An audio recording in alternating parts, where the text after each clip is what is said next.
At bayan, kaugnay pa rin sa pagtaas ng bilang ng mga may trabaho sa bansa. Makakausap po natin ngayong umaga si Labor and Employment Secretary Bienvenido Laguesma. Secretary, magandang umaga po sa inyo. Magandang umaga, Aubrey, at magandang umaga din po sa inyong mga taga-tangkilik at taga-subaybay. Alright, Sec, ano pong masasabi ninyo sa pagtaas ng employment rate sa ating bansa?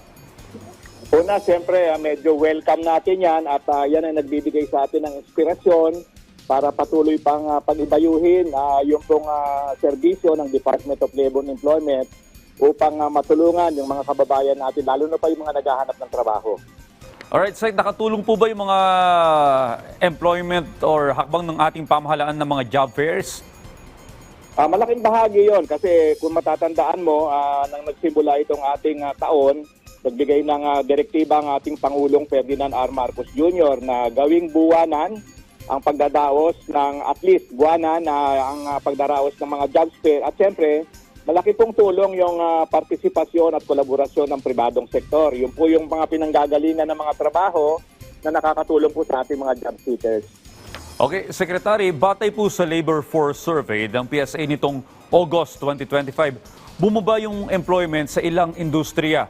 Ano po yung papel ng DOLE sa pagtugon sa mga sektor na hindi agad nakaka-absorb ng mga manpower kahit tumaas po yung labor force participation?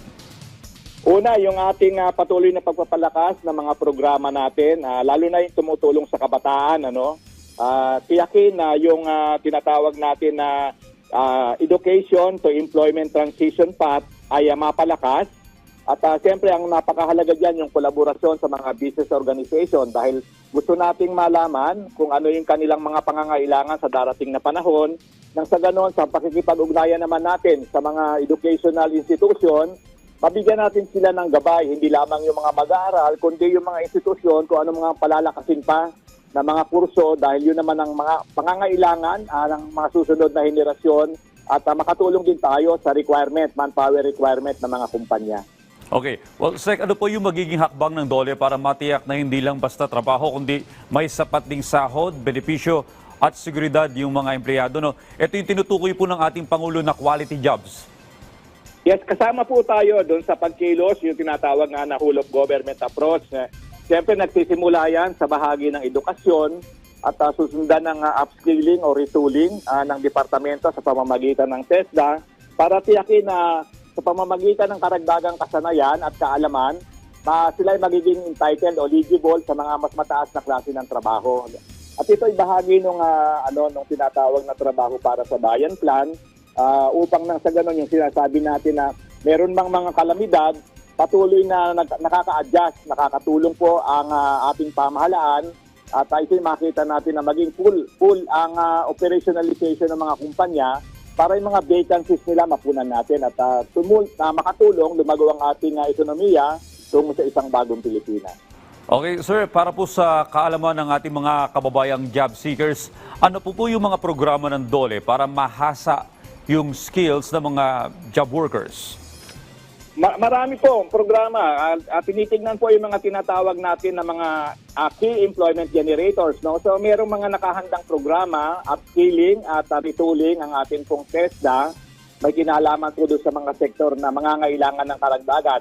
Halimbawa, kailangan ng mga karagdagan sa ating pong construction, transportation, pati din po sa IT, no? Dahil marami po silang mga vacancies batay po sa kanilang ipinopost na mga requirements ng kanilang kumpanya. Kaya ito po gusto nating matutukan, yung kagaya ng nabanggit ko kanina, Aubrey, ay dapat siguro sana makuha nila o makakuha sila ng mga tamang manggagawa at mabigyan ng tamang benepisyo kagaya ng nabanggit mo. Dahil bukod sa pagsasanay at pagbibigay ng dagdag na kaalaman, tayo po ay nagsasagawa din ng mga tinatawag natin na labor inspection para matiyak na tamang sweldo ang pinatutupad sa isang sa kumpanya at mapangalagaan po natin ang karapatan at kapakanan ng ating mga manggagawa. Okay, sir, sa iba pa pong usapin, pag-usapan po natin itong global headwinds o yung mga kinakaharap na iba't ibang pagsubok. Paano nyo po ba pinoprotektahan yung mga manggagawa at industriya sa Pilipinas? Kagaya ng nabanggit ko kanina, meron tayong tinatawag na trabaho para sa bayan plan, meron din po tayong labor and employment plan na kung saan yan po ay bahagi ng ating konsultasyon o social dialogue sa ating partners. No? hindi lamang po DOLE ang ikangaya merong ganyang klaseng responsibility. Meron po tayong tinatawag na shared responsibility with our tripartite partners, both labor and employer. At yung pong mga ibang mga katulong natin sa pamahalaan na bahagi ng paghahanda dahil nga meron tayong ugnayan sa mga namumuhunan, nakikita natin po yung mga nabanggit ninyo, pwede pong headwinds o kaya pwede maging saggabal, pero kung tayo po yung makapaghahanda, siguro malalampasan po natin yung mga pagsubok na gano'n. Okay, Secretary, bilang panghuli po, no, ano po ang target ng DOLE sa nalalabing 3 taon ng ating Marcos administration? Siyempre bahagi po tayo dun sa pangarap o layunin ng ating Pangulong Ferdinand R. Marcos Jr. na magkaroon ng tinatawag na inclusive growth, magkaroon po ng pagbaba ang bilang ng ating mga nandun sa antas ng kahirapan, single digit. At siyempre, ang pinakamahalaga po, makatulong tayo makalika ng quality jobs, mas permanenteng trabaho, nang sa ganon umangat ang buhay ng bawat pamilyang Pilipino.